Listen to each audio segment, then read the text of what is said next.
2, 1.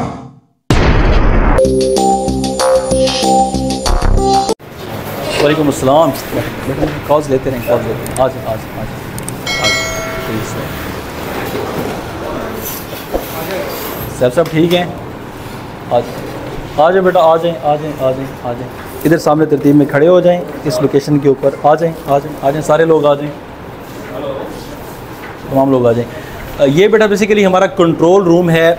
कोई भी डिस्ट्रिक्ट मुल्तान के अंदर 1122 डायल करेगा, उसकी बाउंड्री के अंदर, उसकी टेरिटरी के अंदर, तो पहली कॉल हमें यहाँ पे रिसीव होगी। यहाँ हमारे एजेंट्स बैठे हैं, वो उस कॉल को रिसीव करेंगे। जो इन्फॉर्मेशन रिक्वायर्ड है उस विक्टिम से, उस कॉल करने वाले बंदे से वो इन्फॉर्मेशन लेंगे और उसके अकॉर्डिंगली इस सॉफ्टवेयर के ऊपर अपनी गाड़ी की अवेलेबिलिटी को चेक करेंगे। जैसे ही वो गाड़ी अवेलेबल होगी और जिस तरह की सिचुएशन दरकार होगी, करीब वाली जो नियर बाय एमरजेंसी व्हीकल है वो उसकी तरफ डिस्पैच कर दी जाएगी। ठीक है, तो ये हमारा पूरा रिसेप्शन और डिस्पैचमेंट का सिस्टम है, सॉफ्टवेयर है।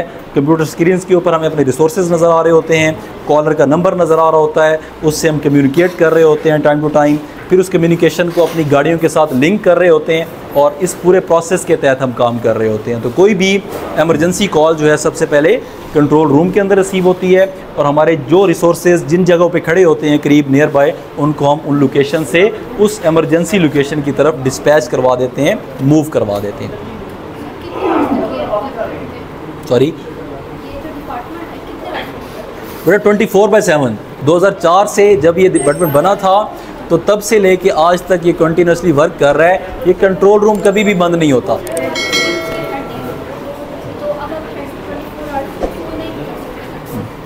But it's a auto system. जब ये सिस्टम ऑटो पे लगा दिया गया है तो शिफ्ट्स के अंदर ड्यूटीज़ परफॉर्म की जा रही होती हैं। कंट्रोल रूम के जो एजेंट्स हैं वो शिफ्ट्स में आते हैं, अपनी ड्यूटी परफॉर्म करते हैं, फिर अगला अमला आएगा उनको रिप्लेस करेगा, फिर नेक्स्ट स्टाफ आएगा इसको रिप्लेस करेगा, और ये प्रैक्टिस इसी तरह से सालों से कंटिन्यू है। क्योंकि एमरजेंसी का कोई टाइम नहीं है, लिहाजा हमारा कंट्रोल रूम जो है 24/7 ऑपरेशनल होता है। किसी भी सूरत हाल में, किसी भी डिज़ास्टर में, खुदा न खास्ता किसी भी ऐसी कंडीशन में जो है हम वहाँ पे वो इसको बंद नहीं कर रहे होते, क्योंकि हमारा तो काम ही यही है कि इमरजेंसीज़ को मैनेज करना। जी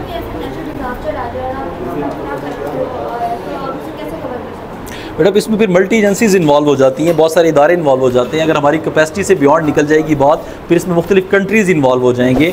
तो वो डिपेंड करता है कि आपकी कैपेसिटीज़ कितनी है, और अगर उस कैपेसिटी से कोई चीज़ बाहर चली जाती है तो फिर उसमें मल्टी एजेंसीज़, मल्टी कंट्रीज़ और मल्टी कम्युनिटीज़ इन्वॉल्व हो जाती हैं।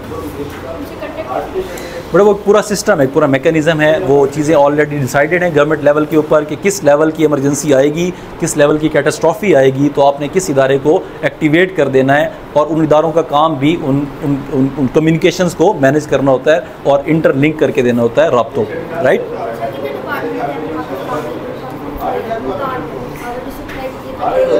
ये डिपेंड करता है, बहुत सारे इदारे हैं, जितनी भी एजेंसीज़ हैं, गवर्नमेंट के इदारे जो हैं वो किसी भी इमरजेंसी सूरत हाल के अंदर किसी न किसी तरह से अपना रोल प्ले कर रहे होते हैं। मुल्तान पूरे पंजाब में बात करें तो 100 के करीब इदारे इस वक्त काम कर रहे हैं। तो बेसिकली सारे के सारे इदारे बाउंड हैं किसी भी इमरजेंसी सूरत हाल में अपनी सर्विसेज को प्रोवाइड करने के लिए। रेस्क्यू की जहाँ पर ज़रूरत होगी हम वॉलंटियर करेंगे, हमें जहाँ पे बाकी इदारों की ज़रूरत होगी वो इदारे हमारे साथ रब्ता करेंगे और उसी तरह हमारी मदद करेंगे, काम करेंगे। राइट, ये डॉक्टर रिजवान नसीर साहब है जिनके बारे में आपको अंदर ब्रीफ कर रहा था। ये वो शख्सियत है जिन्होंने इस इदारे को बनाया था और इसको इस लेवल तक लेके आए हैं। ठीक है जी, डायरेक्टर जनरल भी हैं और सेक्रेटरी इमरजेंसी सर्विसेज डिपार्टमेंट भी हैं डॉक्टर रिजवान नसीर साहब। और मैडम आपका सवाल था कि गवर्नमेंट आपको एक्नॉलेज करती है या नहीं करती, तो उसकी मिसाल ये है कि हमारे फाउंडर डायरेक्टर जनरल साहब हैं और ये सितारा इम्तियाज़ हैं गवर्नमेंट की तरफ से। ठीक है जी, चल, thank you so much for your time, जज़ाकल्लाह। ठीक है बच्चों, नाइस मीटिंग यू, अपना ख्याल रखें।